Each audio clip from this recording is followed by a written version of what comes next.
Good evening. You're watching the news on Croatian television. Tens of thousands of people from all over the country welcomed the Croatian men's handball team home in Zagreb's main square today. The city center was packed with jubilant fans. The team flew in this afternoon from Norway, where they won the silver medal in the World Championship final in Oslo last night.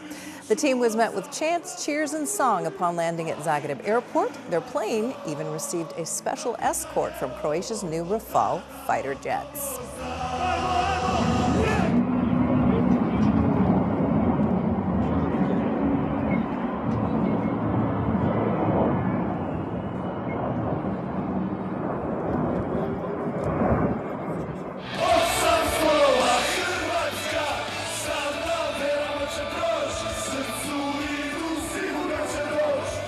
We were among the first to arrive. The train was a bit late, but we are here. We are waiting for our silver medalists. We came from Switzerland to welcome home our handball players. And how is the atmosphere? Look around. It's great, just great, perfect. We're from Velika Gorica, and we closed our hair salon there to come here and welcome our team home.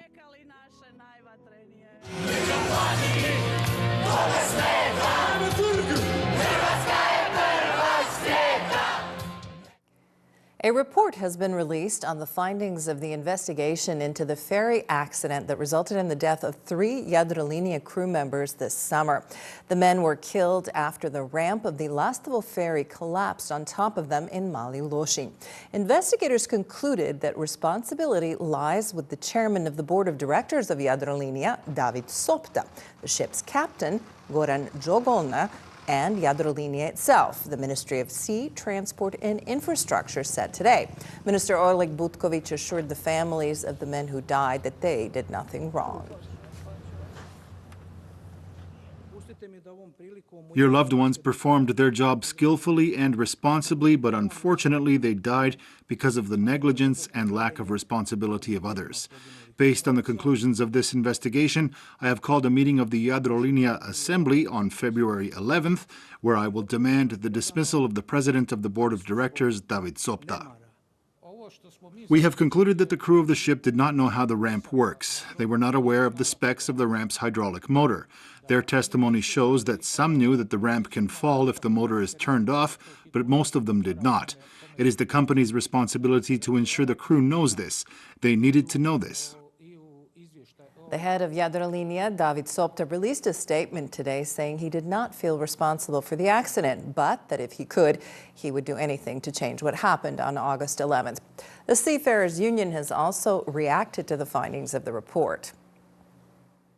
So far, out of respect for the deceased seafarers and their families, we have only briefly commented on various inaccurate and fabricated claims, especially by union representatives. However, now that the ministry's report has been made public and it is evident that the ship and the ramp were technically sound, we will have to respond to all the conclusions presented through legal means. If someone is responsible and that person is the CEO, then the sole responsibility is with him and not with the ship's captain.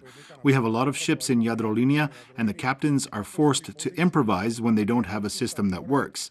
They were essentially improvising the whole time, and it is not fair to go after the ship's captain. The European Council is holding an informal meeting in Brussels. The leaders of the member states, including Prime Minister Andrej Plenković, are focusing on defense. U.S. President Donald Trump has said that European NATO allies should allocate 5% of their GDP for defense, a figure that no member of the alliance, not even the U.S., currently spends. Last year, EU countries spent an average of 1.9% of their GDP on defense. My stance is we have to ramp up defense spending, we have to ramp up defense production. The exact level of defense spending we will decide later, but it will be considerably higher than 2%, I can assure you. That the European Union needs to assume a greater responsibility in its own defense. My intention with this retreat is to have a frank, open and free discussion around 3 main issues. What are the priorities we need to develop in a collaborative way? Second, how we ensure the necessary financing. And third, how we strengthen our existing partnerships. Croatia has made great strides in this regard. We have reached the NATO target in terms of defense investment, that is, our pledge of 2% of defense spending. Of course, more than a third of that 2% is going into modernization. Dubrovnik celebrated today the 1053rd festivity of Saint Blaise, the city's patron saint. It started with a mass in front of the cathedral, followed by the traditional procession with the saint's relics and banners through the streets of Dubrovnik's historic center. The festivity of Saint Blaise was inscribed in the UNESCO list of intangible cultural heritage in 2009. We came from Brgat dressed in our traditional costumes, and yes, we come to the festivity every year. It's truly beautiful to see the unfurling of the flag, casting the love of St. Blaise over the entire city. St. Blaise is love, that's the essence.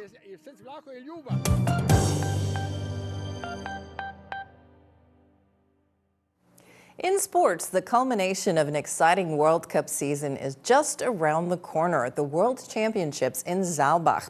Everyone is laser focused on one goal, winning a medal, and Croatia's Zrinka Ljutic is a serious contender.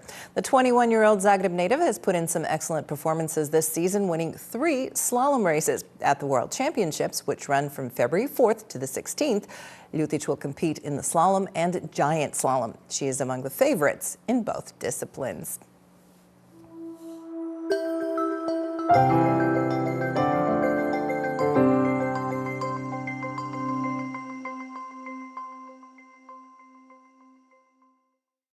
Tuesday's forecast calls for mostly sunny skies during the day, but the interior could get some low clouds and fog in the morning. Mild winds inland. On the coast, expect a moderate to high northeasterly with occasional very high gusts, especially in the Velebit area. Morning lows will range from -6 to -1 inland and from 3 to 8 on the coast, cooler in the north. The day's highs will be between 2 and 7 in the interior and between 10 and 15 on the Adriatic. Looking at the 3-day forecast, stable conditions with cool and somewhat foggy mornings are expected in the interior through midweek. Wednesday will bring the most sunshine. Cloudier and cooler weather will arrive on Friday with rain and some snow in the mountains. On the coast, clear skies and a high northeasterly wind are forecast for most of this week. Very high winds are expected on Thursday. The wind will shift to a moderate to high southeasterly on Friday. It will be cloudy and rain is expected in Dalmatia. The mornings will be a bit warmer, while daytime temperatures will get slightly cooler.